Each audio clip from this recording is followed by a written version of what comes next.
and sexual assault by Russell Brand between 2006 and 2013. He denies those claims and says all of his relationships have been consensual.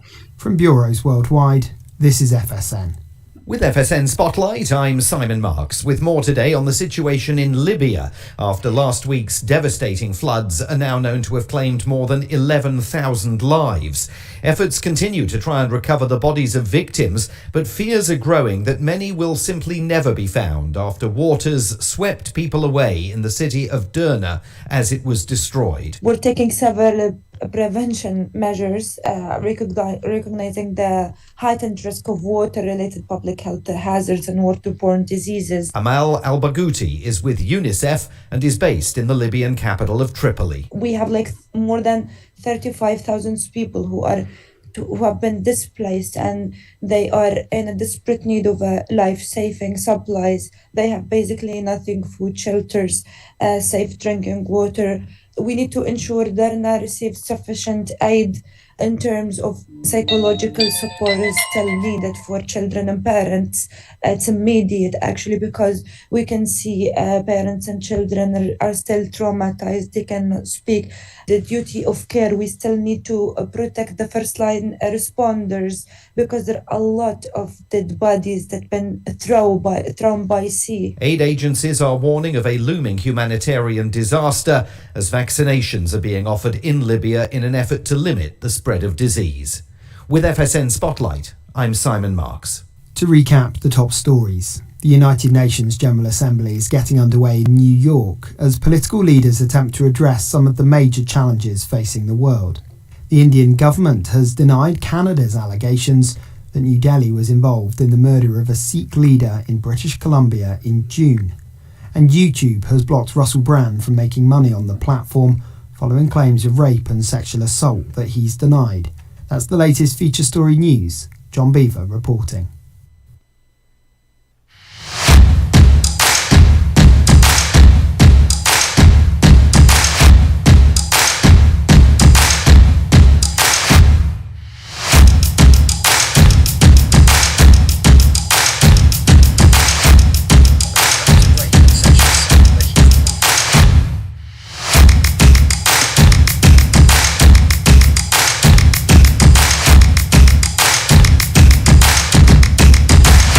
Good morning, it's a KCHW morning show. It's a Tuesday here with Chuck and Val. We are Scotless Tuesday today.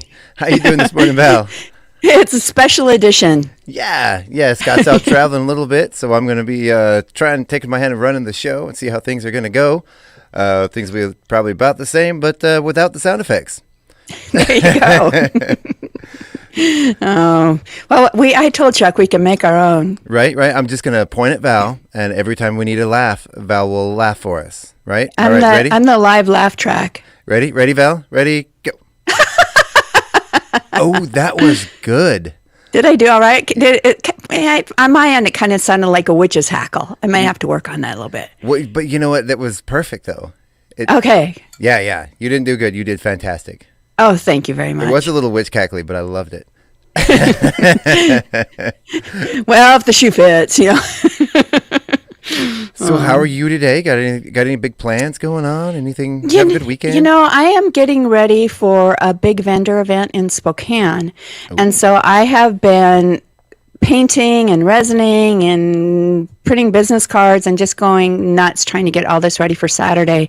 So, I feel like I'm running in circles, but at some point I've got to be done and hope I have everything I need. Outstanding. For I think most people that listen on Tuesdays already know you're a fantastic artist. I've seen your work, and I personally I love it. I have one of your vases. It's our donation jar here at the station. Oh, awesome! Yeah. That's great. Yeah. I don't know. I've been doing it for just under a year, and I really love it, and I'm really happy that people like it. So yeah, because I love it. So it's nice to know that other people do too. Yeah, and it's your use of colors is really great. Thank you. Yeah, so it'll be my first. I did a little event in Chewela in the spring, but this will be, and then the one at the radio station as well, on one of the Artist Walk Thursdays, and but this is like my first huge where I set up a canopy and tables and all of that stuff. So I'm a little nervous, but I'm also pretty excited. So. Nice. Well, we've got, for people that don't already know, we have some stuff going on this week at the radio station. We have live in concert. The first in our sold-out concert series is Isaac Tenasket, performing on Friday with opening guest Tristan Saylor, who was the 2019 Chewela's Got Talent winner. It's really exciting to have him back, and I'm really excited about Isaac. Man, he's a great singer. He's had a couple of videos go viral. He's got one video, I think, that has about 15 million views. Wow. On this video of him singing. Yeah, and he's going to be here on Friday. Those tickets are available at Acres Drug, Valley Drug, the Independent Office, online at the KCHW.org website, and through the Chewela Creative District website. You can click on the calendar. I believe there's a link on the main page for those concert tickets as well. Tickets are selling really fast. We only have, I think we have about a dozen tickets left. Oh, that's wonderful. Yeah. How exciting. Yeah, and most of those tickets sold within the first 36 hours. We had them sold. Wow. So yeah, I love the support. Chewela is always so supportive of the radio station. It's awesome. Yeah, and also too, not only supporting the radio station, we're supporting local musicians. Half of those ticket sales go to pay the artists for coming to play for us. That's wonderful. Yeah. So I think as the president of the creative district, I think it might be a bad look if we get artists to play for exposure. Well, that's the other thing I've said. I love the way Chewela supports the arts, and it's just a great little community. I think it's kind of that hidden gem in the Northwest that people don't know about. But I love the way the whole town supports the arts. So. Oh, absolutely. And it's a different time, and Chewela's becoming a different place, and I think we're really trying to foster that our creative community and really get, start letting people actually maybe make a living off of their art, which is it is a starving artist a lot of times, so it's great. We'll at least let you upgrade from ramen to a box of mac and cheese every once in a while. Yeah, but in this course of getting ready for this event, I have had to purchase a canopy and some other things, and so Brad's been giving me kind of a bad time about it, teasing me about it, and one of our friends is like, "Brad, you have to spend money to make money." Absolutely. Oh, absolutely. Just hope you make some money as an artist. That's all you're hoping. Yeah, no kidding. So let's go ahead and get into our weather for the week. Looks like today we're going to have a high of 68 degrees, that low hitting 44 overnight. Wednesday, that high is only going to be 64 degrees. Some partly cloudy skies, 24% chance of rain. Ooh, might be cold and rainy tomorrow. Soup day. Right? Ooh, that sounds good. I don't know about you, but after this summer, I'm looking forward to some chillier weather and getting those sweaters out and taking the mothballs off, Me too. Then Thursday, we're looking at 70 degrees, 45 overnight, partly cloudy skies once again. 73 for Friday and Saturday. Those lows in the mid 40s to low 50s. Sorry, partly cloudy skies. Then Sunday and Monday, about 71 degrees, about the same. Mostly cloudy skies. Looks like we might be getting some rain on Sunday and Monday. As long as it holds off till Sunday, right? And then it's never very accurate, but you keep scrolling on, and those temperatures in the highs are staying about the mid 60s from then on. Looks like it's at some point you realize, like this past weekend, that's probably your last 80s day for the year. So I think that day has passed. Yeah, I like you said, I'm loving it. I love the cooler weather. I love fall, my favorite season, and I'm pretty excited about that. So. We have good morning from Ken. He is saying good morning, checking out. And then he reminded me via text before we started that today is Talk Like a Pirate Day. It is. There's some things in the program today for Talk Like a Pirate Day. Yeah, so he gave us an good morning, mateys. Good morning. And that came out sounding Irish to me, but oh well. Good morning, Ken. Have you had your Lucky Charms yet today? Oh, goodness. Oh, good morning, Ken. Thanks for listening. So we're going to go ahead and move on to the school menus today for the elementary school here today. It looks like this morning we're going to have some French toast, egg patty, fresh fruit, fruit juice, and your choice of milk for breakfast. Then moving on to lunch, we have a burrito, bean and cheese burrito, or chili with beef and beans. It says JTM afterwards. I don't know what JTM means. Is that the brand? Chili beef with beans, JTM. Just the minimum? I don't know. I like that. I was trying to come up with a JTM acronym too, but just the minimum. I like that. Yeah, and then green beans, fresh veggies, fresh fruit, and a milk choice and some salsa. I'm wondering, so they have fruit and fresh fruit as separate categories. They always do that, and I kind of wonder what the difference is too. Do you get like the little fruit cup, you peel the foil off the top, but then you can also get, I don't know. That's probably what it is. I'm imagining, like this nice tray, with like some like a charcuterie tray with some deli meats and some dried fruit and some nuts maybe, a little That appetizer. sounds delicious. Yeah, it does, right? Maybe some smoked meats on the side. Mm-hmm. Yeah, that would be great. But it's just the grapes usually on the charcuterie board. You get the grape varieties. Well, if you're ready, Val, do you want to go ahead and move on to some bits and breaks? You bet. Let me scroll down to the right place. There we go. All right. You want to go ahead and start with nicknames for coworkers? These are these are some people from TikTok shared their nicknames for their coworkers. Oh, this is interesting because we were kind of talking about that recently about having those nicknames for your coworkers. I'm like, at what point is it harassment and bullying? Oh, I know. or just funny. All right, so the first one is Kit Kat because they always need a break. That's actually pretty funny. It is pretty funny. Justin because they do just enough to not get fired. We all know that guy. We all know that guy. Motion Light, because they only work when they see someone. Oh. E.T., because they just want to go home. I mean, to be fair, I think that's been all of us at one time or another. Oh, definitely. I can see there's been times in my career that I have been all of those, sometimes on the same day. When you just sit there watching the clock, tick, tick. Yeah. Lantern, they're not real bright and they need to be carried. Yeah. But sometimes those are the best coworkers because I've had a few of those that you got to kind of help them out along, but just great people, just not very bright. And when they're not very bright, it makes you look brighter usually. Exactly. You just make the rest of your coworkers look good so you're safe in your job. Exactly. Blister, they only show up when the work's all done. Oh. Now those I'm not so appreciative of. No. Glove, because they always need a hand with everything. And Slow Leak. He's there, but you can't find him. Wow. Always in the break room. All right. Well, I'm going to go ahead and skip on to this next one. Bizarre schools that actually exist. I was reading these last night, and I actually, I really love some of these. Some of these are great schools.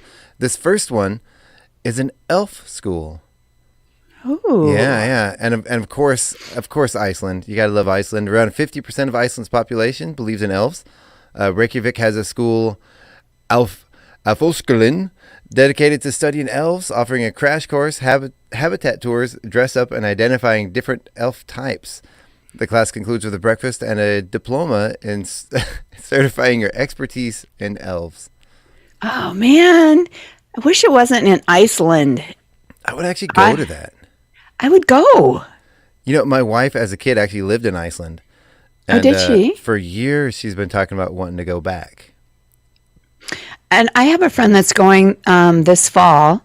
And I've got another friend that wants to go after Christmas. I guess I didn't realize, it was kind of a tourist destination, but be super fun. Well, my wife will tell stories about how her, things like her sister got blown away down the street waiting for the bus and, 20 below zero, 90 mile an hour winds. And and all these horrible stories about how they couldn't get their car started and people get stuck in the snowbanks and how miserable it is. And then she's like, I can't wait to go back someday. Can we live there? I'm like, no. We lived in Alaska for 20 years. That's enough. So how did she end up in Iceland? She was a military brat, and her dad was stationed at one of the military bases there. And did she see an elf while she was there? She was probably too young to be experimenting with those type of substances. So probably not. I don't know. Sometimes kids can see things adults can't. I That's have true. a girlfriend that has the most beautiful yard you've ever seen. She probably plants like 1,000 flowers. She has this water feature that you would die for. And she was sitting there one day with her granddaughter, and her granddaughter said, "Hey, Grandma, the elves are talking to me." Wow. Or the fairies. She said it was fairies. The fairies are talking to me. And she goes, "Well, what are they saying?" And she said, "Well, they're saying that you do a really beautiful job with your yard and they love to be here." Aw. So kids sometimes see things like fairies and elves that maybe us adults don't. So You know what I really do love are those the people that do, and I really want to do one someday. I just haven't put the energy into it. Those elf houses. People will take like the base of a tree trunk or something and like put all this stuff on it and make it really cute. Sorry, I always wanted to do one of those. I like it. Yeah. So the next one here is the Larry Spring School of Common Sense Physics. I thought it was going to stop at common sense, and I was like, there's a lot of people that need to go to that school. We desperately need that. Larry Spring, a former pilot and radio enthusiast, founded a common sense physics school in Fort Bragg, California.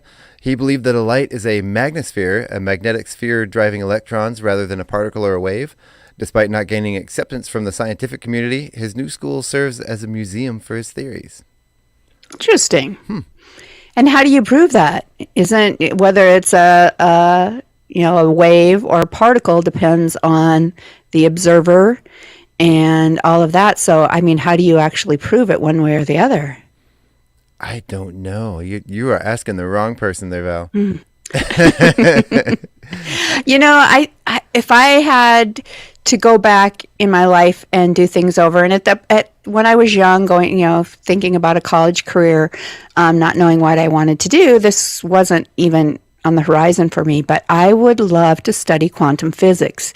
To me, it's fascinating. It's that whole thing about particle or a wave, or how the observer changes the outcome of experiments and all that. I would love to study that. It's fascinating to me. Wow, look at you. I think you're ready for MIT. I don't know how both Scott and I were always fascinated with electronics and technology, all of that. So we were always I really thought at some point in life, because when you're young, you're thinking, oh, by the year 2000, we're going to be traveling to space regularly. Right. You have this different view. And there was a part of me that as a kid, I really thought at some point Scott and I would be traveling to space together. Oh, yeah. Where are the hover cars? Yeah, exactly. Right? So I don't know. We've both always had that fascination. I really want to say it came from Star Trek, because we were big Star Trek fans. Yes. And so, but I don't know. The technology and the social aspect of Star Trek as well. We are nowhere near that either. We aren't. It's sad. It really is. It really is. Mm-hmm. This next one here, I lived in Knoxville, Tennessee, just a few miles away from this next farm or this next school, and it's actually a lot more helpful than you would think. It's a needed thing. We learn a lot about humans and how what happens to us after we die from this next one. This is the Body Farm at the University of Tennessee. Yeah, the University of Tennessee's Body Farm studies human remains by observing their decomposition in various natural environments. It's a growing field despite the fact that all the subjects are deceased. To me, I like the pun. It's a growing field. More like decomposing field, but hey. And it is literally a field where they have different human remains in all kinds of different situations, and the students study what happens after you pass away. And I can say from personal experience, on a hot day, if the wind switches direction and say you're driving to work along the You know, the I-40 that goes through the middle of Knoxville. Yeah, you can smell it. Oh. And it is as unpleasant as you can imagine. Oh, I can just think of the horrible smell of a mouse that has died in your house, and how awful that is. I just can't imagine. Oh, what it'd be for human remains. Yeah, especially a field of them. But I do know that most of those are people who voluntarily sign themselves up for that specific school before they pass away, and they have to have their families have to cooperate and be okay with everything and all that too. So. There's a growing movement among, kind of the more natural people, that want to live off the grid and all of that, to have their bodies composted. Right. And I believe Washington State is the first state. We don't have any in this half of the state, but I think they're over on, I think there's one in Olympia, maybe one in Seattle. It is a liquid decomposition. Basically, they liquefy you in I forget the substance they use, but you turn to a fine powder that is you're put in a chamber with a certain liquid that will make things happen very quickly. Yeah. Okay. And it's I always say I don't care what you do with my body when I'm gone. Right. I don't need it anymore. Whatever the family needs in order to find comfort in some way. If you need to, go to a cemetery and look at a headstone, do that. If I'm fine if you just cremate me and sprinkle my ashes somewhere. I really don't care. I don't care. The one thing I don't want is to end up in a cemetery. I don't want that. You don't want to do that? No, that sounds terrible. But I don't want really my care. family to feel obligated to come put flowers on my headstone at some point. I think that's my deal. I'm just cheap. I don't want to pay for it. Well, there's that. It's expensive. Ken wants to be composted, he said. Yeah. So I just want to do whatever's the cheapest thing you can do. Cardboard box, hole in the backyard. I don't care. I don't care either. Put a brick over me with a Sharpie with my name on it. We're fine. We're good. Let me live forever in your hearts. Right? That's all I want. Yeah. That's all that matters. Gladiator School is the next one. Sergio Lecomoni operates a private, historically accurate gladiator school in Rome. Wow. The school offers lectures and classes for would-be warriors of all ages to engage in mock life or death combat. The students learn to properly wield shields and swords. Oh, I want to know if you have to fight off a lion or something. Ooh. Or was it tigers, whatever they threw you in the arena with? Oh, my. Ooh, oh, my. Yeah, maybe like a stuffed tiger or like a guy in a tiger suit. With like a foam sword in front of a coliseum full of people. That would actually be really fun. Yes. Oh. The next one here is a tree climbing planet. Tom Kovar loves to climb trees, so he made his living teaching others how to do it. As a master tree climbing instructor, Kovar teaches people how to tie proper knots, safely hang sleeping hammocks, and carefully ascend the branches of a tree, all on his own in his farmland in Oregon City. Though this may seem like some sort of playground for adults with rampant Peter Pan syndrome, Kovar's classes are actually more targeted towards professionals who might need instruction in climbing trees, such as park workers, nature research workers. However, there are also lessons offered for civilians who just want to get up into the canopy. Were you a big tree climber as a kid?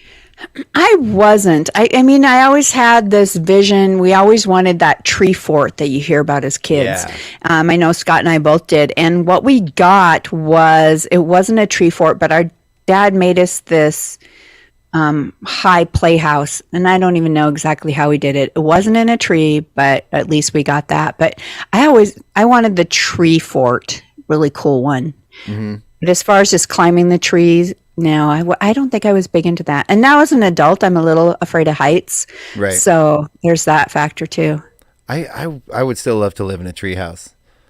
Yeah. I missed out on that as a kid. I was a fat kid.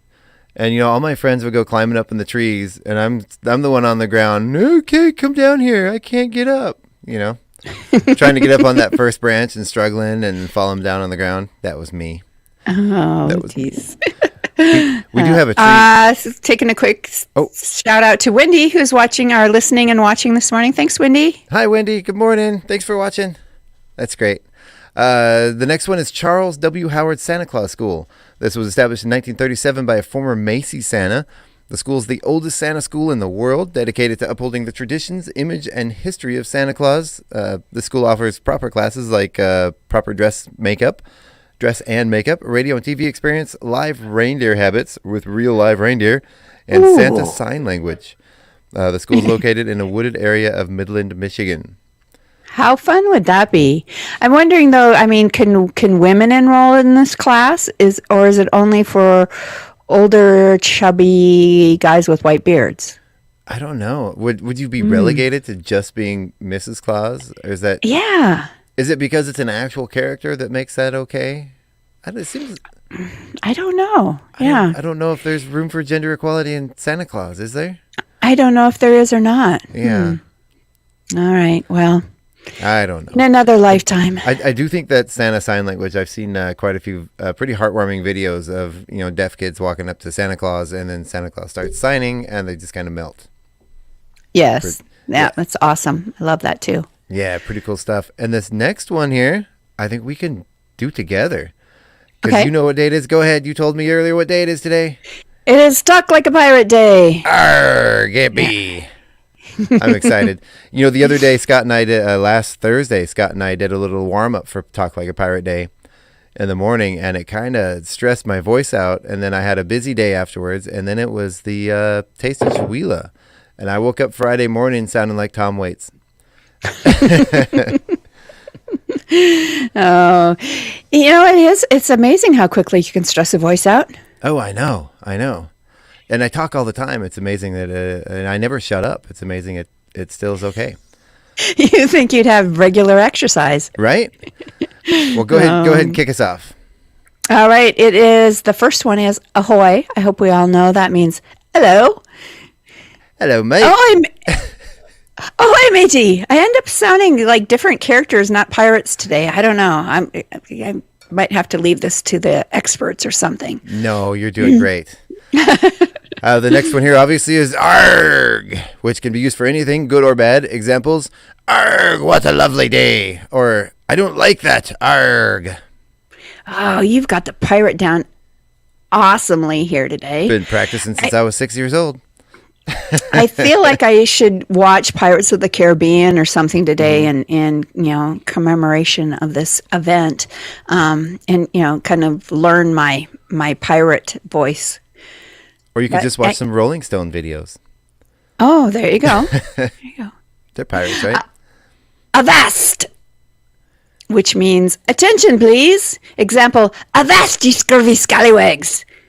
Which means stop what you're doing and listen up, you dirty pirates. Very good. You're getting it. That was great. I did pretty good on that one. You did fantastic on that one. The next one is belay, as in stop that. Example: belay that talk, and that equals quiet now. Or belay the swabbin, which means stop cleaning up.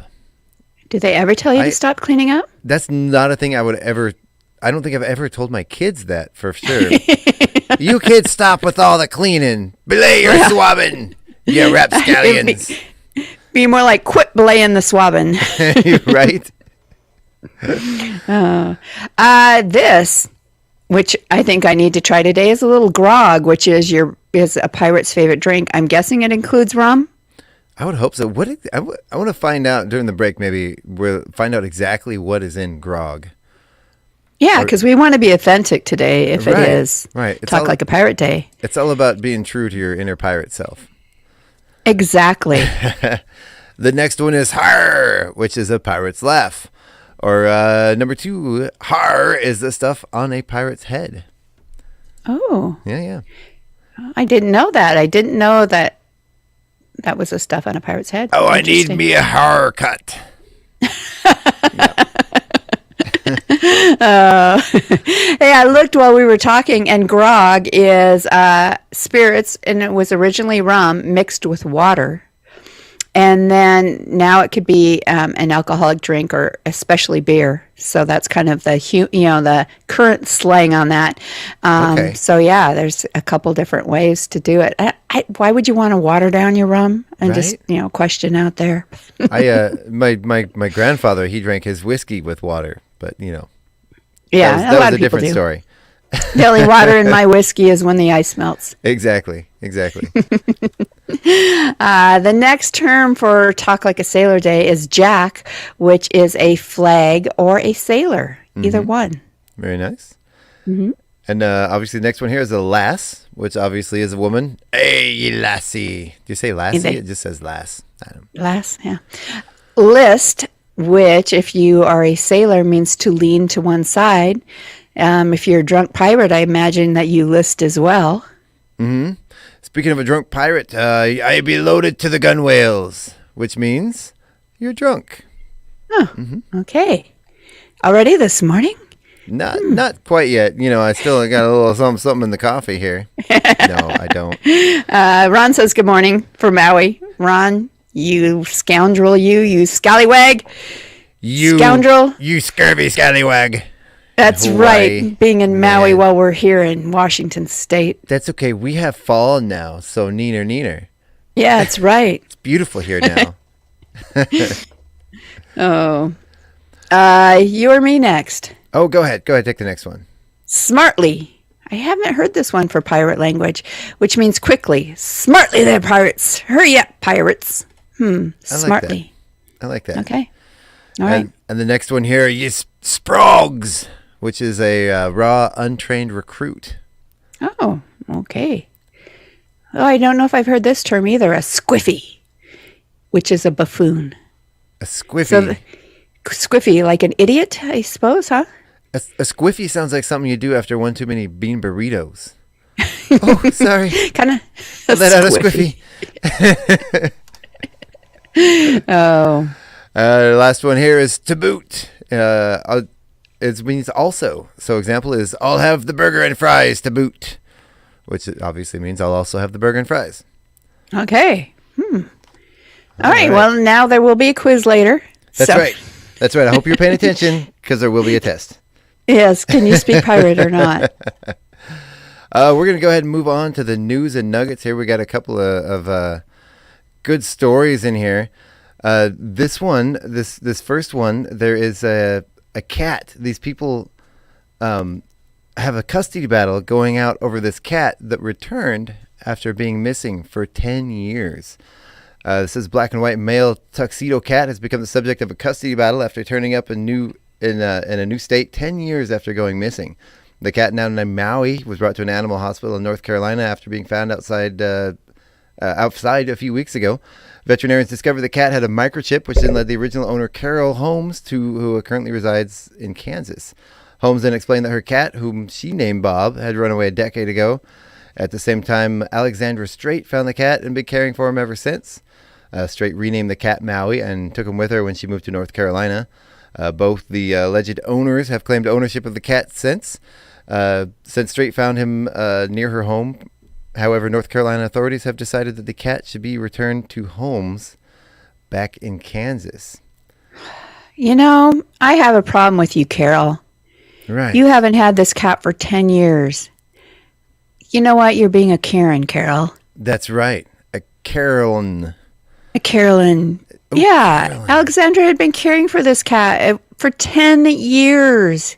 She has loved this cat and taken care of it. And you're really going to come and rip poor Maui out of her arms? You're a bad person, Carol. Ooh, Bad. wow. Harsh words. You heard it here. Don't mess with our cats. I'm telling you right now. Wow. Do you want to go ahead and take the next? Go ahead and pick another one there. All right. Do I want to? Okay. We'll talk about Elon this morning. TechCrunch reports that Twitter CEO Elon Musk announced on Monday that the platform may soon require users to pay a monthly fee in order to combat the large number of bots on the site. Musk stated that the current cost of bots is significantly high and a small monthly payment for users was the only way to fight against them. Twitter also offers a premium service for $8 a month, but very few people have signed up. So I feel like he bought the whole thing knowing that he was going to try and monetize it. It seems like he bought the whole thing knowing he was going to just try to sink the company.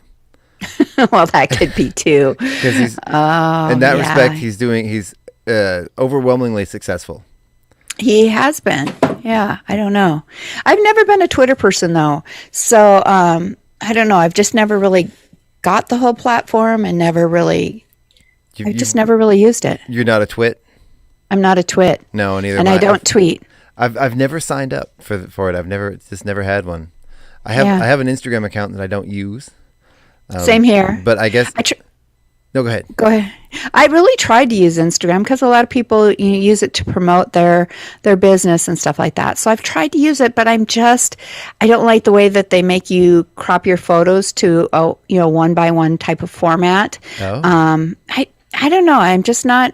I know so many people use Instagram rather than Facebook. I just can't get into it. So. Wow. Well, I did. Yeah. I guess us old people now all use Facebook. I hear from the kiddos that Facebook is for old people now. Well, I guess that's why I use it. I'm like, no, but I use Facebook, kids, and I'm not old, right? Exactly. Yeah, but I do think it's a lot of my friends and acquaintances who are younger that do use it. But yeah, I think we've one of our kids, one of them absolutely refuses to use Facebook, and the other one has one, but only uses it so we can contact him through Messenger. That's you go to his Facebook profile, and there's never been anything entered into it. It's just Messenger. Oh, funny. Yeah. Oh. And this next one, the survey finds bosses have absolutely no idea what their staff does on a daily basis. 1 in 3 believe their managers are totally oblivious about the jobs they do on a daily basis. I can see that.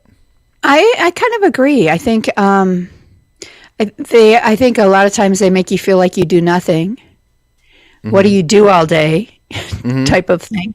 I had a boss that did that to me once, and I was the IT director for the whole school district, and was in charge of taking care of not only all the servers but about 350 desktops. Mm-hmm.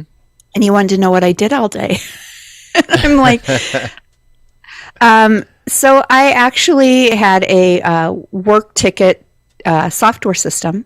And so I just printed out the 150 work orders I'd had in the month since school started, mm-hmm. and said, here's what I do all day. So, but yeah, a lot of times they don't know. And if they question, it's because they think you aren't pulling your weight. Pulling your weight. So. Well, yeah. I guess that begs the question, do they really need to know? If you're a manager working with multiple different departments, do you really have to learn every single one of those departments? I mean, you're a manager, not Superman, right? Right. It's true. It's not like you run a radio station or anything. I'm just saying. Yeah. Know all the buttons to push and levers to move and all of that. Yeah, I was never allowed to push any of these buttons until I got this job. And then I was in charge of all the buttons. We have Laura Ritchie listening this morning too, or watching us on Facebook, and she said, "Val, with that job, you're putting fires out all day long," and she's been there.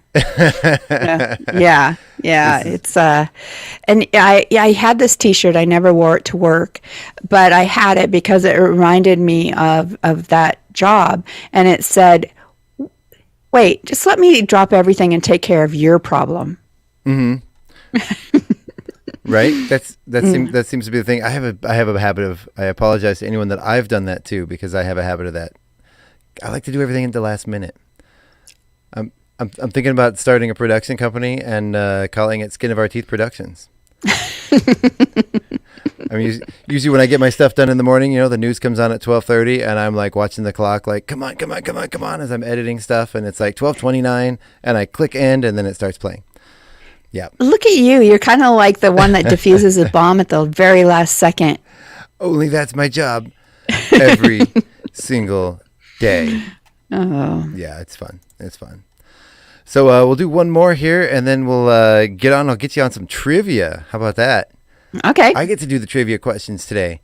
But this last one here. So what does it take for you to buy a Powerball or a Mega Millions ticket? This is a survey of what people said on why they buy lottery tickets. I think for me, I don't remember on a daily basis. I mean, or not a weekly basis, I guess I should say. It only comes to mind for me if it's, at the half $500 million mark or whatever when everybody starts talking about it. And I'm like, oh yeah, maybe I should grab one of those. But I don't think I've ever won anything more than about $10 on any lotto, Powerball, scratch ticket, or anything. So, but I just keep thinking I'm saving up all my luck for the big one. Right? There was one time, I will never forget it. It's just one of the dollar tickets, dollar scratch off. I was at lunch at work and walked over to the gas station to get a drink and a hot dog or something. I got a dollar scratch ticket, and I got every single number on the ticket won. Like every single number. It was like $75, not a bunch because it was just a $1 ticket. But every single number I scratched was the right number. Wow. And then on the way home, I had to stop and get gas, and I stopped at another gas station all the way across town, and I bought another one of those same exact scratch tickets, the $1 scratch tickets. I also scratched every single number that was a winner, and it was the same number. Really? Yeah, the same exact numbers on the lottery ticket across town from each other in the same day. I mean, the odds of that are astronomical. Oh, for sure. Yeah. That's pretty crazy. Yeah. It reminds me, there's a country western song about that by Luke Combs. So Yeah. all of his luck comes about when when his girlfriend leaves him. So yeah, he wins money, enough money with a scratch off ticket to buy to fill up his tank and buy 2 12-packs of beer, stuff like that. Well, it looks like 62% of people agree with you. They only buy lottery tickets when the jackpot's big enough to make the news. Oh, yep. Yeah. I'm in that category. I'm in the category of, oh, wow, this is in the news. I'm going to go buy a scratch ticket and then never do. Or lotto ticket. I guess those ones aren't scratch tickets, are they? I'm not a big lotto player, I guess. 23% of people say they never play. 13% of people say they play when they think about it, regardless of the jackpot.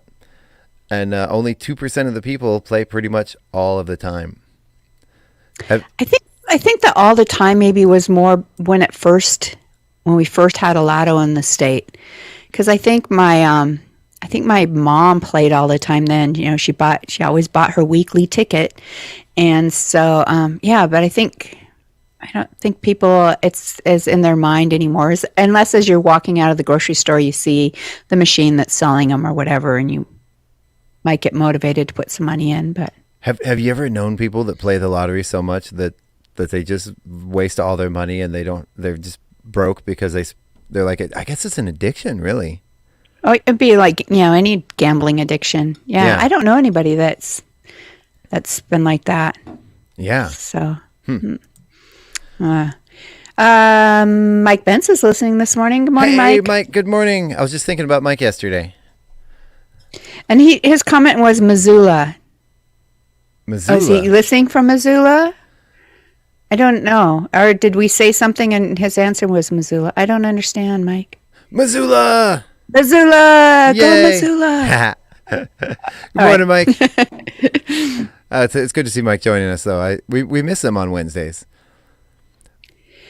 Good to know that you're listening, Mike. Thanks. We miss him, but we now have Sharon Ludwig on Wednesdays. I don't know if you heard about that.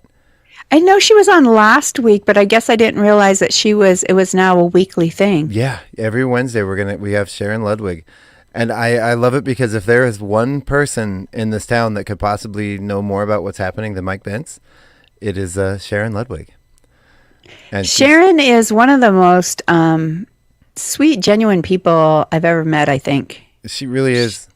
And you know what? She comes in with a notebook and notes and schedules and everything happening, and I'm gonna be like a kid in high school. Like, Sharon, can I borrow your notes? I got to do a newscast. I got to tell people what's happening. Yeah. Oh, yeah. She's what a great asset to Chihuahua and now to the radio station. Yeah. I'm excited to have her, and she's really excited about it too. So, I guess apparently they were having a meeting for the theater. And she announced it in their board meeting for the theater, and it got applause. So awesome. Yeah, I'm excited about it. All right, so let's go ahead, and I don't have any sound effects, but we're going to move on to the trivia portion. Go ahead and give us a laugh, Val. There we go. Sorry, everybody. No sound effects. I was talking with my wife about this, and there are, you watch TV shows and you hear the laugh track and everything, and you're like, oh, that's really annoying. But studies have shown, and it's been proven with a lot of things, especially there's a lot of videos out there with like the Big Bang Theory without the laugh track, not funny. It's interesting, isn't it? It's really bad without the laugh track, and then you add the laugh track in, and it's funny. And I think it is, laughter is contagious, right? It is. And I think I've noticed it like watching comedians. Mm-hmm. If you're just, in your house and listening to a comedian, I mean, you're hearing the laughter on TV, but it's not quite the same. And you're like, that person wasn't funny at all. But then you go to like the comedy club in Spokane, which, is basically kind of amateurs or whatever, and you think they're really funny, but I think it's being in that atmosphere. Everybody's laughing, everybody's having a good time, and you think things are funnier. The alcohol helps too, I think. Well, there's that. But Brad and I always joke, we'll come up with something and we'll be playing off of each other and we're just laughing hysterically, and then we'll look at each other and go, well, we think we're funny at least. As my kids like to say, I'm 30% funny. 30%. 30%. Huh? And I will take that from a 16-year-old. I was going to say from a kid, that's yeah. They were 12 when they said that, but I still stick to that. I think that's good. You said it once, I'm not letting you forget. Right? I'm sticking to that. Don't let me drop down below 30%. That's right. I'll lose my job. Mike said he is listening from Missoula this morning, so. Oh, okay. Yeah. That's what I figured he was talking about. Okay, so we're going to go ahead and move on to the trivia. And Val, are you ready? You got your brain on? Oh, as ready as I'll ever be this morning. You got your headphones on, so your brain hasn't leaked out. That's good. Oh, that's always good. You don't want to have an open mind because then your brain can fall out. So that's what I was always told. And okay, so our first question, this is about a specific game. And what game do you find pips? Pips. Oh, pips is in because a pip is a lower number in the card deck. So something to do with cards. Wrong. No? Nope. Try again. No. It's not cards. It's not cards. It's smaller but thicker than cards. Smaller but thicker. That's a terrible cards. Is it? I guess my other thing was badminton, but that's not it. Nope. It's something you would play on a table. Okay. You can play it by yourself or with. Actually, I don't know if you can play the actual game by yourself, but I like to play with these, but not actually play the game. So like a Scrabble? Nope. The pieces are a little closer in size, a little longer than Scrabble pieces. Oh, dominoes. Dominoes. Ding, ding, ding, ding, okay. ding. You Thanks got it. for leading me there. Yeah, we're making our own sound effects this morning. This next one, every minute, a person goes through 7 quarts of this. Every minute. 7 quarts of this every minute. Is it something that like recirculating like blood? It does circulate, but it's not blood. It goes in and out. Air. There you go. Ding, okay. Ding, ding. Okay. Next. That was my second guess. So, yeah. Okay. This one. The average man buys 7 of these a year. And I am apparently way below average because I do not. Sorry, Laura. 7 of these a year. The first thing I thought for man would be like razors, but that's really low, I would think. I would hope so. Let's see. 7 of these a year. Pairs of underwear. Nope. Good flowers guess, for his wife? Yes, bouquets of flowers. Good job. You got it. Was it really? Yeah, okay. Yeah. I was being a smart aleck. All right. We got one more question, then we're going to do breakfast bingo. The oldest one of these ever found was 9,000 years old. And a little hint, it was not found under a table. Oh. The oldest one of these ever found was 9,000 years old. So it was not found under a table? Yeah, or I guess not necessarily one of these, but the oldest piece of this ever found. It's the oldest piece of this, not found under a table. So was it found on top of a table? It doesn't say. It doesn't actually say where it's found. I just added the not found under a table as a clue. Okay. Because it's a very random question. A plate, then. Nope. This is something that you would normally find under a table, say in a cafeteria. Oh, like a chair? Nope. Oh, peas. Nope. Directly. How about stuck to the Gum. bottom? Yes, gum. There you go. Gum. Ding, ding, ding, ding. Wow, Apparently 9,000-year-old piece of gum? 9,000 years old. I think they used to like a gum tree maybe, where they take the sap and chew on it. Mm-hmm. Sounds delicious. Oh, yes. Tree sap. Okay, so now we are going to go to breakfast bingo. These are 5 questions. Each answer begins with the corresponding letter in the word bingo. Okay. The first one, this part of your body that fills up when you drink H2O. Your bladder. Exactly, you got it. An irritation of the skin that induces a desire to scratch. Itch. Yes. You breathe through this. Your nose. Yep. This is where people park their cars. Garage. There you go. And the last one, to spell bingo, what a satellite does around the Earth. It orbits. Woohoo! You got it. You spelled bingo. Good job. That was an easy one today. Yeah, it was. That was pretty easy. All right, everybody. Scott's piping in with answers Scott. to trivia and everything. Look at him acting like he knows all the sorts of stuff. Is Scott listening? Yeah, he's listening this morning. Oh, good morning, Scott. How are we doing? I hope we're doing okay. We don't have any of the sound effects, Scott. I didn't think to do that yesterday, and we're just kind of winging it without it, making our own sound effects. And you better not have any complaints, because you're staying at my house for a couple nights here. And Better tell us how great we did. The funny thing was I asked Scott how we're doing, and just instinctively I paused to wait for a response. All right, everybody. We're going to go ahead and take a break.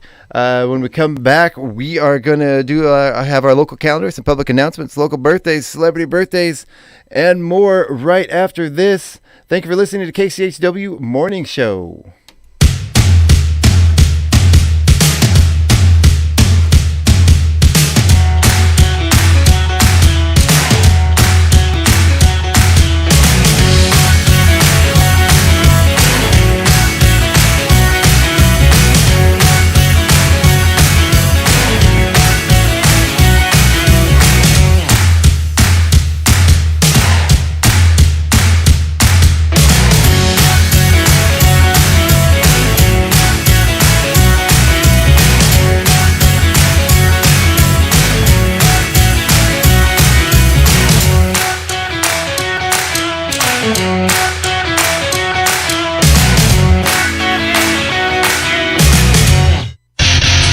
You're listening to 102.7 KCHW, Chewila. The Public News Service Daily Newscast, September the 19th, 2023. I'm Mike Clifford. Today is National Voter Registration Day. Advocates across New York and the nation are reminding people to check up on their registration status. Data from the Census Bureau shows that while voter registration was up 2% in the 2022 midterm election cycle, 30% of eligible Americans are still not registered to vote. With no national offices on the ballot this November, people may overlook voting in an off-year election. But Deb Liebman with the League of Women Voters says state and local elections are also important. The Albany County Legislature is up for election, and most of the towns and cities have local town boards, town supervisors. People think the local elections don't get as much attention and press, but they're very important, especially to everybody's day-to-day existence. The state registration deadline to vote in November's election is October 28th. To check registration status, find out how to register, and see what's on the ballot, visit vote411.org. The League of Women Voters was formed in 1920 and continues as a nonpartisan organization that advocates for voting and provides voters information about issues and candidates. Brett Pivito reporting. Next to Washington State, where one population has only recently had their right to vote restored, Eric Tanoff reports that would be people who were incarcerated. In 2022, voting rights were restored to people if they are not currently serving a sentence in prison. Anthony Blankenship is with Civil Survival, a Washington state-based organization that works with people with experience in the criminal legal system. He says restoring voting rights to people who have been incarcerated helps them be part of society again. Without having that voice and without having the power to be able to be civically engaged, what are we saying? We're reducing people to second-class citizens, and this allows people to be engaged. Blankenship notes people who have been incarcerated are the most impacted by laws passed in the state, and so they should have a say in who makes those laws. Civil Survival is holding 3 mural-making events to celebrate voting rights restoration. The first is in Spokane today, followed by an event in Yakima on Saturday and Tacoma on September 30th.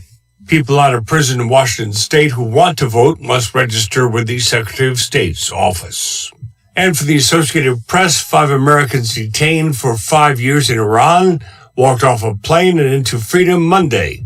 That as part of a potentially risky deal that saw President Joe Biden agree to the release of nearly $6 billion in frozen Iranian assets. The AP reports the successful negotiations for the Americans' freedom brought Biden profuse thanks from their families, also heat from Republican presidential rivals, and others who oppose the monetary arrangement with one of America's top adversaries. This is Public News Service. Federal data shows much of the U.S. is seeing job growth for the clean energy sector. Minnesota is no exception. The organization Clean Energy Economy Minnesota says jobs supporting resources like solar energy or electric vehicles grew overall by nearly 3.5% last year. Currently, there are nearly 60,000 Minnesotans working in the clean energy sector. SEAM's managing director, Amelia Serling-Hennes, says this encouraging trend isn't just confined to certain parts of the state. The clean energy sector is benefiting economies all across the state. About 1 in 3 clean energy jobs are located in greater Minnesota. Statewide, there was a 10% growth in jobs supporting the transition to EVs. Industry sources acknowledge challenges, with 82% of clean energy employers citing difficulties in filling open positions. That's prompting renewed calls for more investments in job training programs. I'm Mike Moen. More broadly, industry leaders are calling on the Congress to protect funding from policies such as the Inflation Reduction Act for additional clean energy development and the jobs that they are creating. Meantime, researchers at the University of Maine are working to develop a more resilient electric power grid to withstand the growing number of climate change-related weather events. The goal is to help communities disproportionately impacted by these events build locally controlled microgrids fueled by renewable energy. Associate Professor with the School of Economics, Dr. Sharon Klein, says rural and remote communities identified as socially vulnerable often face the greatest impacts when power lines go down. A lot of our northern communities are on that list, and also a lot of the coastal communities who are going to be susceptible to a lot of the sea level rise and flooding. Klein says researchers will also work with communities in Alaska, South Dakota, and Puerto Rico to study how local microgrids could better ensure the lights stay on when extreme weather strikes. I'm Catherine Carley reporting. Finally, from Ross Brown, New Mexico wants more residents to drive electric vehicles and is hosting a series of meetings to explain its advanced clean cars and trucks rules. State provisions require automakers to deliver an increasing percentage of new zero-emission cars and light-duty trucks for sale each year. The new rules are meant to improve air quality by reducing ground-level ozone and greenhouse gas emissions. Mona Blaber with the Sierra Club Rio Grande chapter says adoption of the new rules through 2035 would provide $44 billion in economic benefits. They're more affordable than people think, but we need these kinds of policies to keep bringing the price down, bring them to cost parity. This is Mike Clifford for Public News Service, member and listener supported. Here's on interesting radio stations, your favorite podcast platform. Find our trust indicators at publicnewsservice.org. It's 8:21. Your KCHW morning show is made possible by donations from Chihuahua Flooring. Chihuahua Flooring at 214 East Clay in the 3rd Street Mall offers a wide variety of products including carpet, ceramic and porcelain tile, vinyl and laminate planks, and vinyl sheet flooring. Chihuahua Flooring carries products for both commercial businesses and residential homes, including brands like National Flooring, Del Tile, Mannington, and Mohawk. They also offer blind repair. For more information, you can visit online at ChuelaFlooring.com, call 509-935-8021, or via email at ChuelaFlooring@gmail.com. Chewelah Motel and RV Park. Chewelah Motel and RV Park, located at 301 South Park Street in Chewelah, offers 14 single or double rooms, each with a refrigerator and microwave, in-room coffee station, Wi-Fi, cable, and 58-inch screen television. 2 Airbnb options are available, both with full kitchens, coffee, and a 65-inch smart TV. They also feature 26 full hookup RV spots with 30-amp service. For reservations, they can be reached at 509-935-4763 or ChuelahMotelandRVPark.com. Chewelah Motel and RV Park, 301 South Park Street in Chewelah. Your KCHW morning show, made possible by a donation from God-Fearing Brothers Auto Center. God-Fearing Brothers specializes in auto services, including repair, maintenance, and detailing. They also stock a full selection of tires, make glass repairs, offer towing, and have an auto sales lot on the corner of Highway 395 and Main Street at the light. For more information, you can visit the Auto Service Center at 806 East Main in Chewelah. Find them online at godfearingbrothers.com or by phone at 509-935-6414. KCHW-FM thanks God-Fearing Brothers for supporting public radio in Stevens County. This is KCHW, Chewelah, 102.7 FM.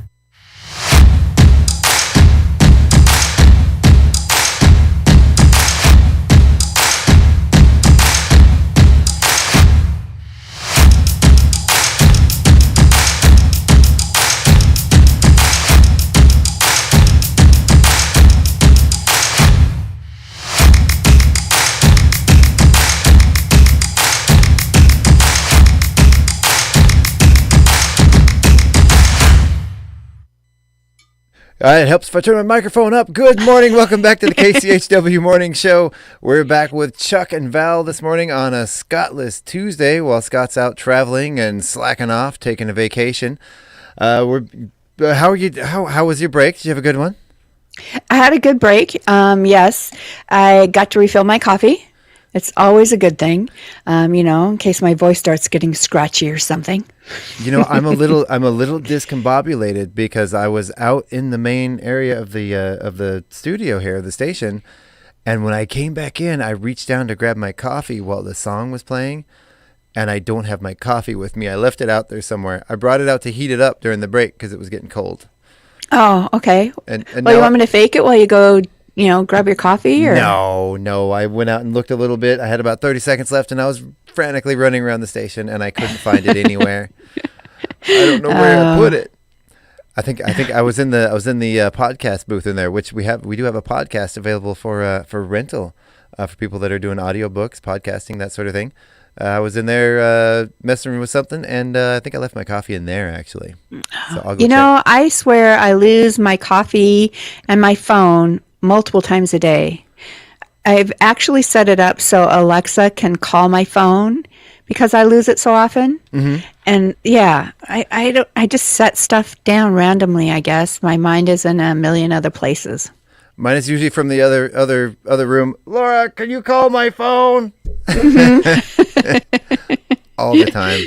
Yes. We should have buttons for these things. I know they make them, but just like a central place in your house where you have like a list of buttons and what they activate, and you can just push the button, and like one on your key ring and your phone, and the TV remote is a big one. Mm-hmm.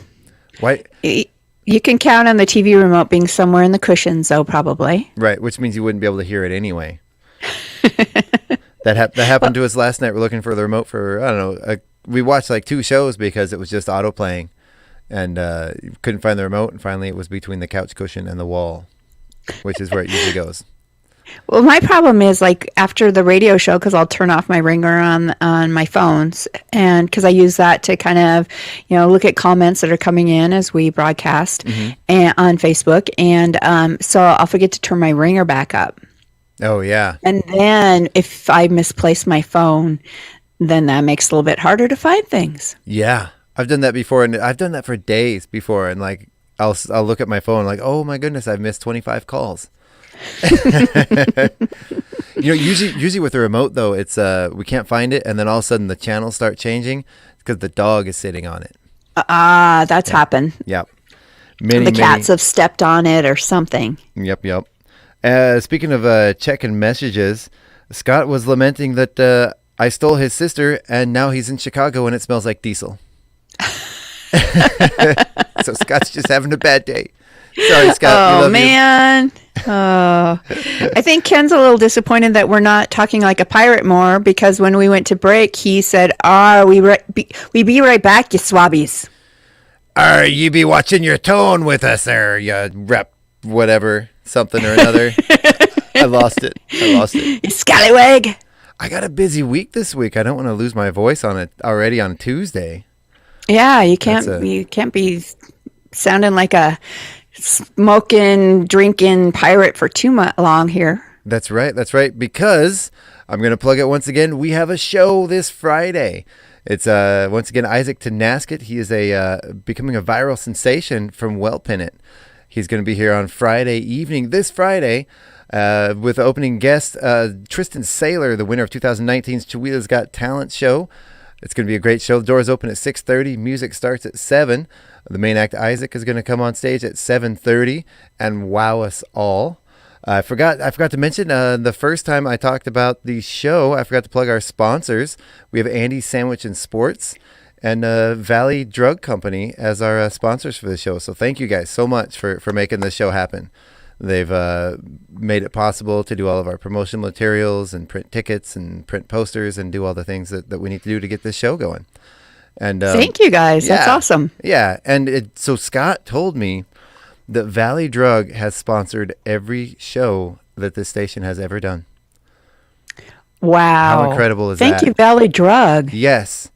And they have, I'm going to give a little bit of spoilers. I know I believe Scott's listening. I'm not going to talk too much about it, but there is a little surprise in the radio station for when he gets here. I'm hoping he likes it. And part of making that surprise happen was an item that Valley Drug has graciously lent us to have here at the radio station. So stay tuned for that. Scott will see it when he gets here. It's a small thing, but I like it. You know, I said it earlier, and it's just incredible how much Chihuahua supports the radio station, supports the arts. I mean, it's a great town for really getting behind its community. I love it. I do too. And, we've talked a lot about, because obviously we are public radio and how important public radio is, especially in these, not to toot our own horn. And I thought this before I even worked here, but how important public radio is to especially smaller communities. A lot of the larger radio stations are kind of done remotely, and they don't have any personality.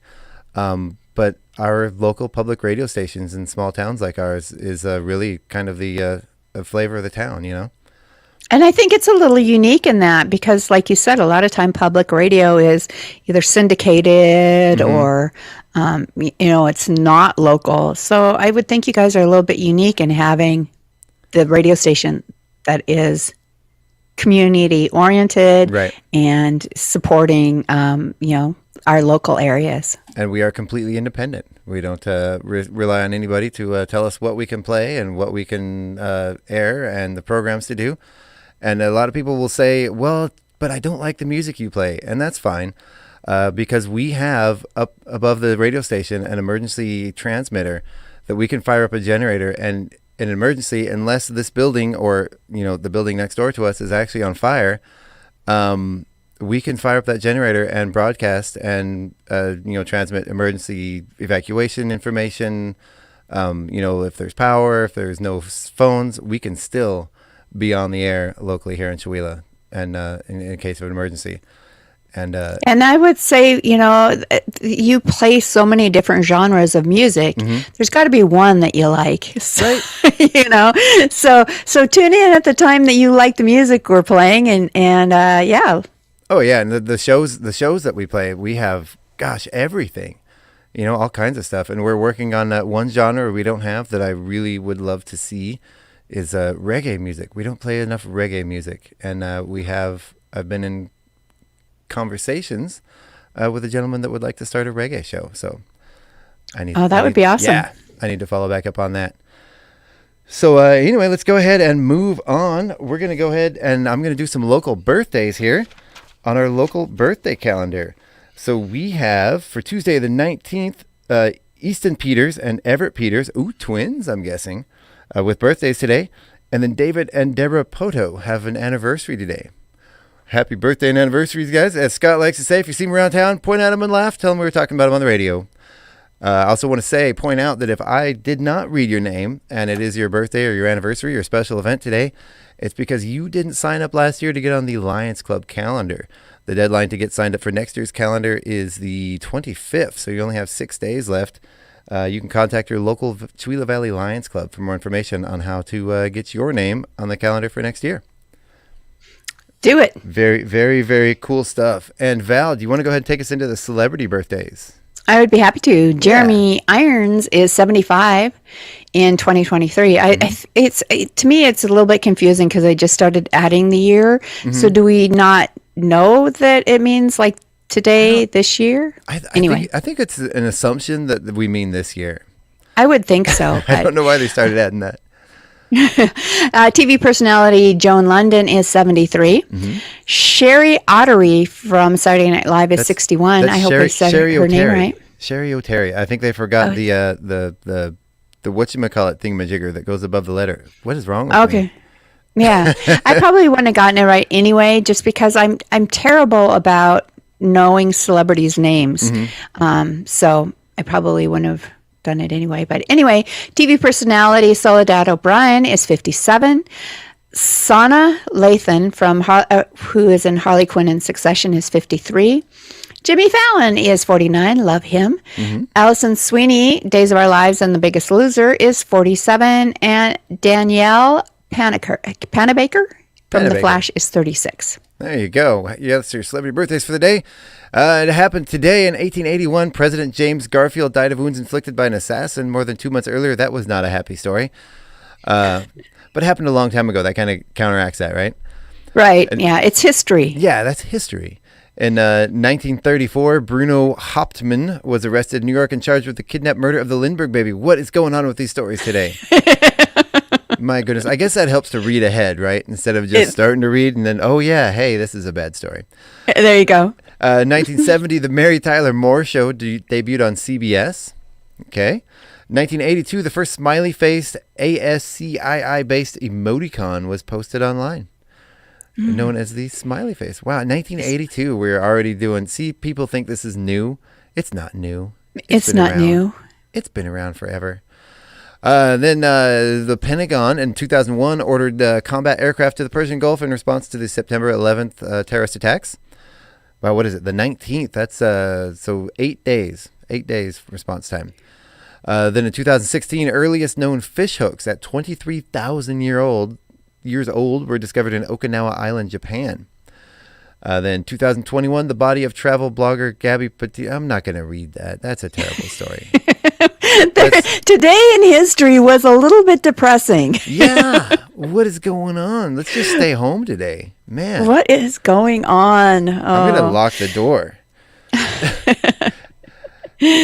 I'll do special events, eh? Yeah, there you go. Hey. Talk like a pirate day, of course. Arr. Going to have some grog. Ooh, I like this next one.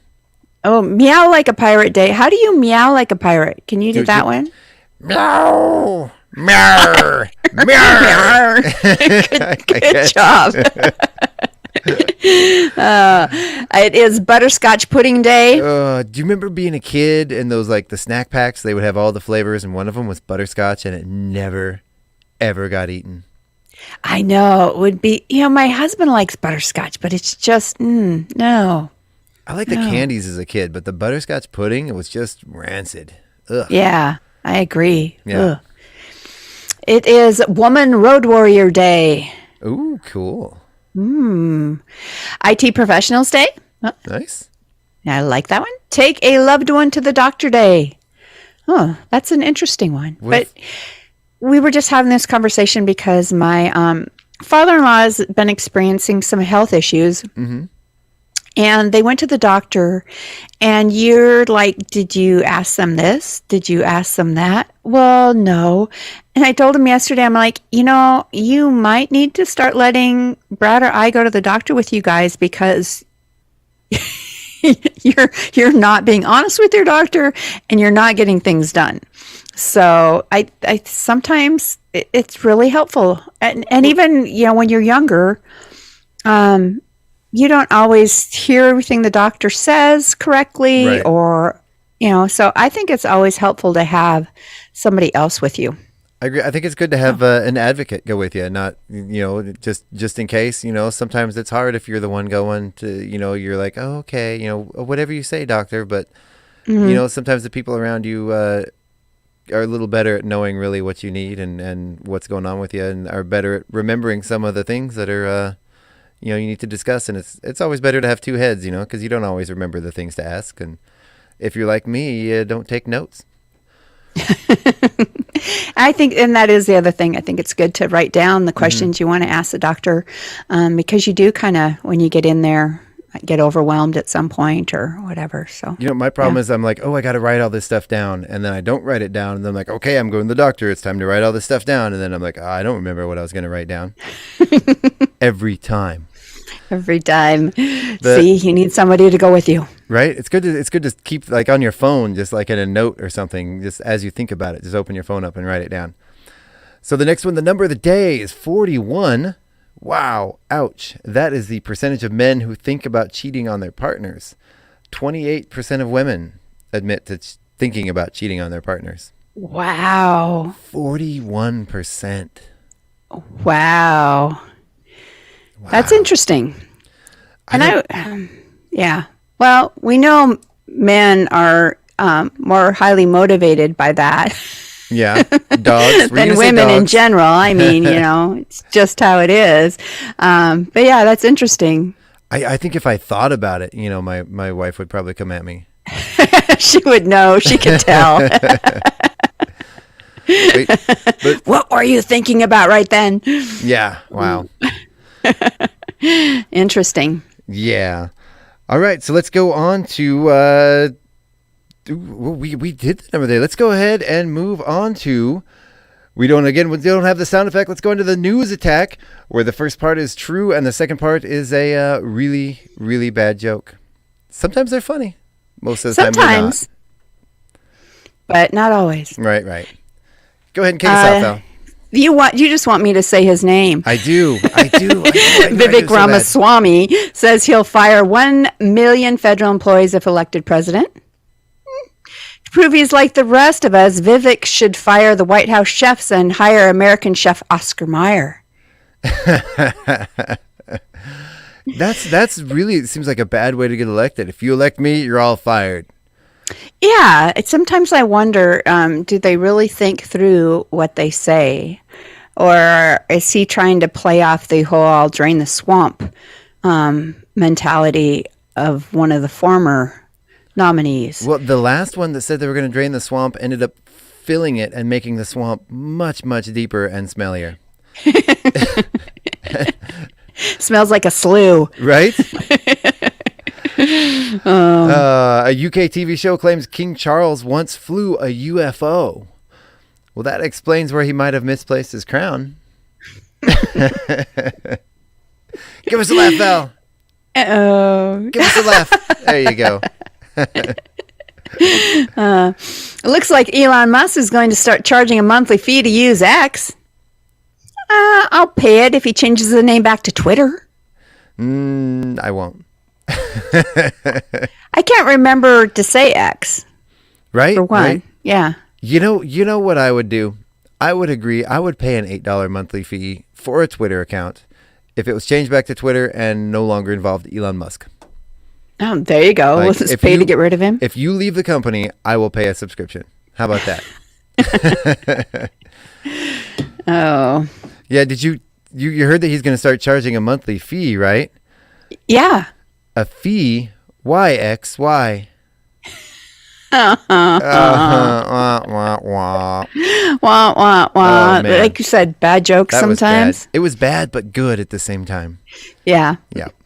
Researchers say texting while driving is even more dangerous than being under the influence of alcohol or marijuana. Mm-hmm. Especially dangerous is driving while texting your friends to pick up some booze and weed. Hey, man, I got the bag. Yeah. According to a study, women prefer the natural odor of men who eat healthy. That explains why there's no men's cologne called Old French Fry Cooking Oil. But if there was bacon grease, now we're talking.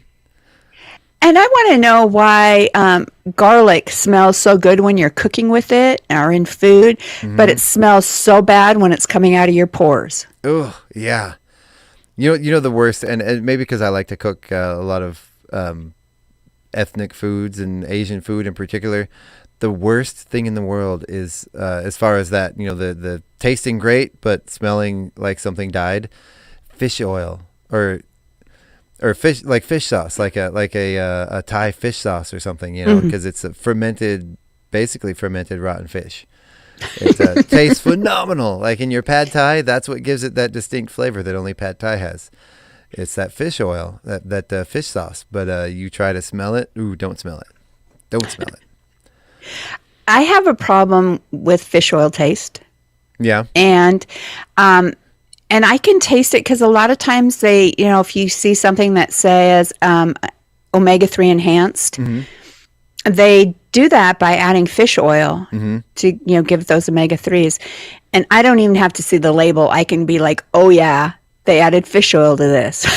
It's something that I can just detect in the minutest amounts. But your cat's going to love it. What's that? Your cat's going to love it. Oh, yeah. I had a dog once that was having some health problems, and one of the things that was recommended was fish oil capsules. But if you give they're great big fat ones, but if you give one to a dog, they're going to chew it. And then then the dog got fish oil in their beard and their facial hair. I believe it was a dog with like a bearded type dog situation. And it was really, really awful. Oh, it was terrible. Oh, yucky, yucky. All right, a study found that pretty people are more selfish. Would you like for me to tell you more about it? Forget it. Go do your own research. Last one here. A study finds new moms get just over 7 hours of sleep at night, but it's not quality sleep, proving the old saying that moms can never have nice things. It's true. It's true. I had kids that didn't sleep through the night till they were over 2 years old. And then when you have two of them 2 years apart, I don't think I slept through the night for 4 years. And so then you think, okay, at some point that ends, but then you go through menopause and it happens again. Ooh. Ooh. Oh. Hey, so really quick in the news and nuggets, this was in the entertainment section, entertainment news this week, and it's something I just wanted to talk about that I really, really love. So we have this actor strike going on right now. The Actors Guild, the Screen Actors Guild, and the Writers Strike at the same time. This is a little story about some of the unique things that some celebrities are doing to help mitigate, not so much their own salaries, but there's a lot of support workers and background workers that are involved in the strike that are really hurting from not being able to work. A lot of people live paycheck to paycheck in the film industry. So the story is the Union Solidarity Collective is a group of writers and directors that have organized a unique charity auction to raise money for crew members affected by the Writers Guild strike. Unlike typical Hollywood charity auctions, this one offers quirky experiences featuring hidden talents of celebrities that have little to do with their current careers. For example, Lena Dunham is offering to paint a mural in the winner's home. Adam Scott will walk their dog. Natasha Lyonne will come to your house and help you finish your Sunday crossword puzzle. Yeah. So this auction started September 13th. It runs for 10 days. It's open to the public. All proceeds will go to the Motion Picture and Television Fund's Crew Health Care Fund. You can also bid on a watercolor portrait of your dog painted by John Lithgow. I would actually really love that. I love John Lithgow. That would be fun, yeah. 20 minutes and 20 questions with filmmaker and actress Maggie Gyllenhaal. Huge crush on Maggie Gyllenhaal. Virtual hangout with the cast of Bones. Bob Odenkirk and David Cross will join you for dinner.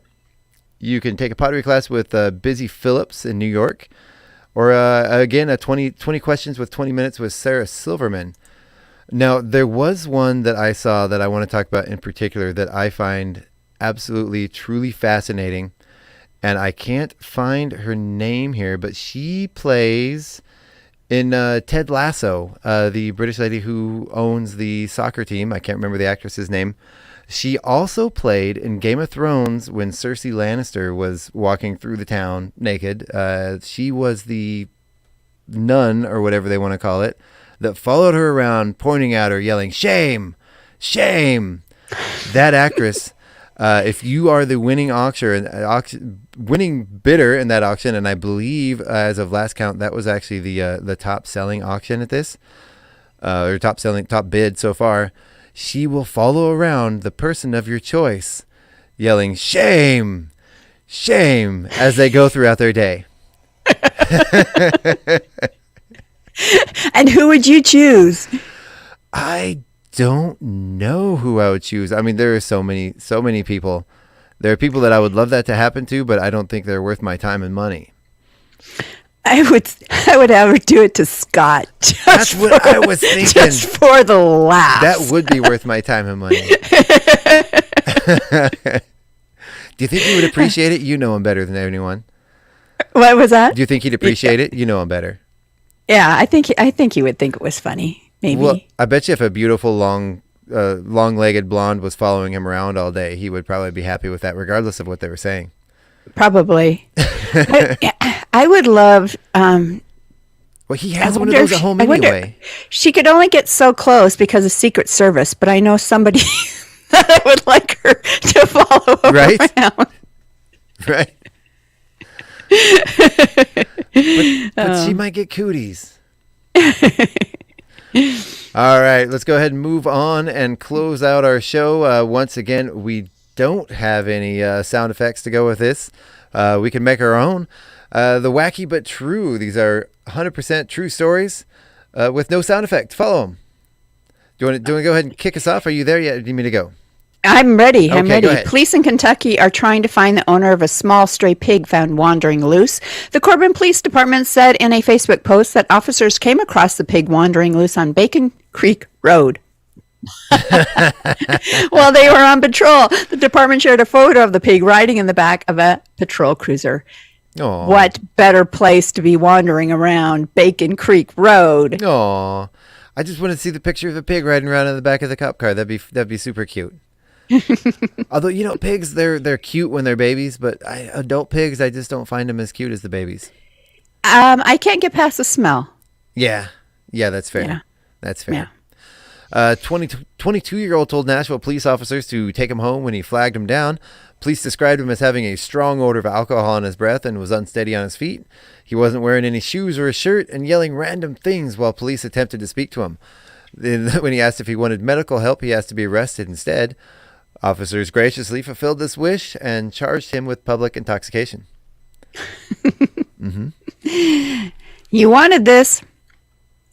Right. Danish artist Jens Haning has been ordered by a court to repay funds he received from a museum in Denmark, the Kunsten Museum of Modern Art.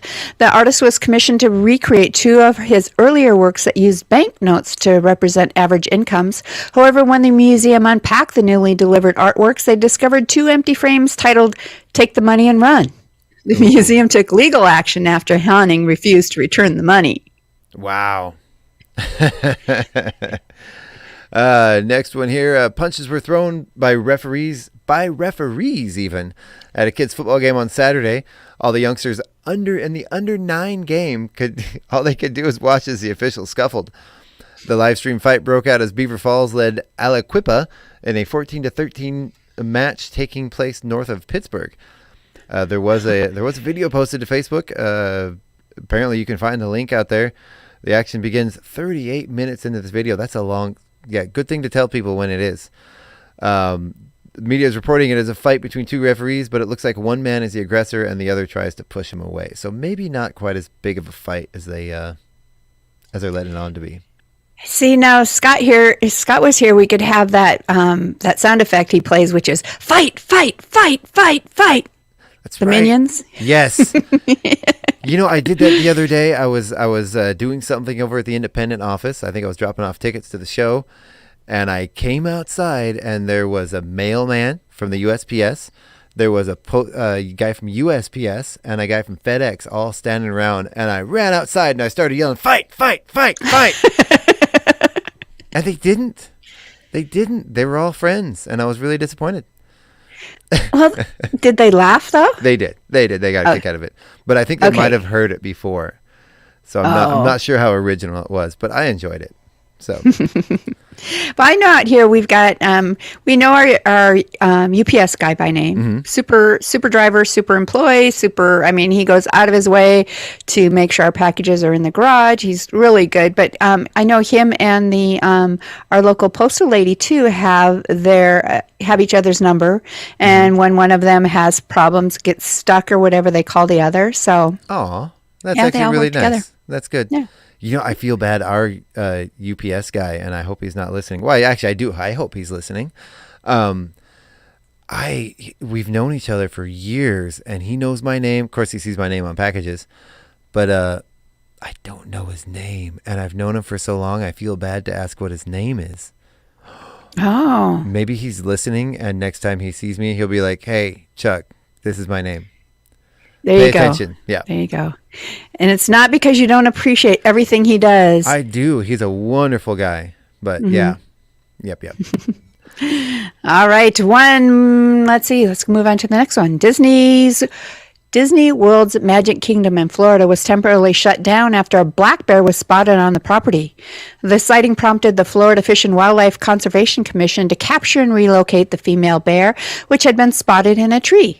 Officials believe the bear was searching for food. Oh, wow. In Magic Kingdom. Yes. How does there's huge walls and gates to get in there. I can't get in without a ticket. How does a bear? I think he was looking for. They must have a ride somewhere that's like the bare necessities. It's the bare necessities. He was looking for the Jungle Book, ride.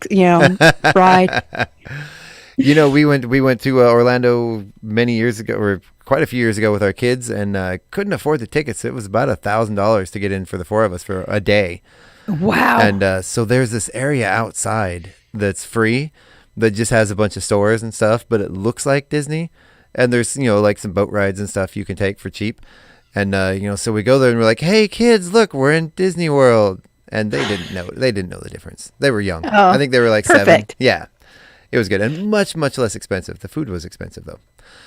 Next one here, a video capturing a shocking incident in Malaga, Spain has gone viral. The footage shows a naked woman entering a bar and causing havoc by destroying the terrace. The reasons behind, does that make her a terrorist? The reason behind her aggressive behavior are unknown, but it appears she had a verbal disagreement with the staff before going on a naked rampage.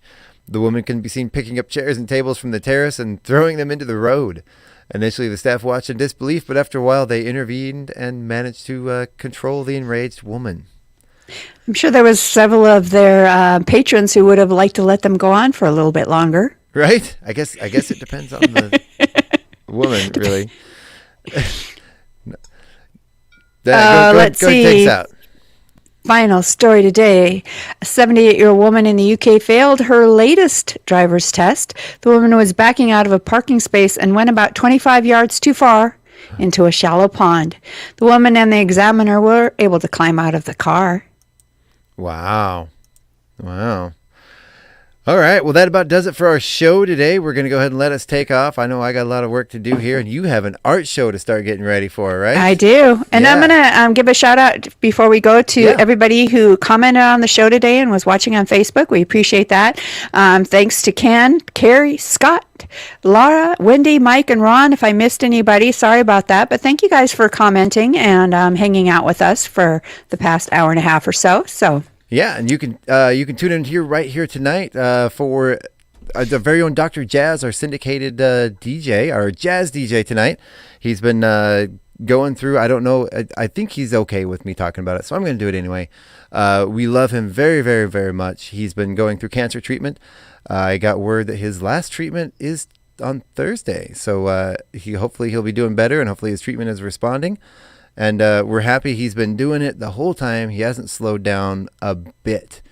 We all wish him the best, and hope he sticks around for a very, very, very long time here on KCHW. He's been here for a long time. I think too bad Scott can't tell us, but I think he's been here almost since the beginning, hasn't he? I mean, he's been doing his Dr. Jazz for a long time. Yeah, I have access to the archives of his shows. He records all of his shows, and he has hundreds and hundreds of shows in the banks here, and they're all available. He's syndicated. Radio stations all around play his show. Really, really great guy. Really fun to hear his voice. He's coming on tonight from 6 to 9 p.m. with Dr. Jazz, and I got word yesterday he will be here in person doing his last show, or not his last show, but his last show before he's stops his treatment. So hopefully he'll be feeling good and spry and everything. And once again, I'd like to remind everyone about the Isaac Tanaskett Show this Friday. That will be doors open at 6:30. Show starts at 7:30. Tickets are available at Acres Drug, Valley Drug, the Independent Office, KCHW.org, ChewellaCreativeDistrict.org, or ChewellaCreates.org, as both URLs go to the same place. I'd like to give a special plug to our sponsors, Andy's Sandwich and Shop and Valley Drug, for sponsoring the show. Thank you very much. We couldn't do this without you. And before we go to, just a quick little thing that I'm really excited about that I'm going to go ahead and announce to the public. It is the Creative District, in cooperation with, get this, the radio station, the theater, the Center for the Arts, the Chamber of Commerce, the City of Chewelah. We have applied yesterday. We got the grant submission in time. And we have letters of cooperation between all those different organizations. We have a lot of support from other local organizations.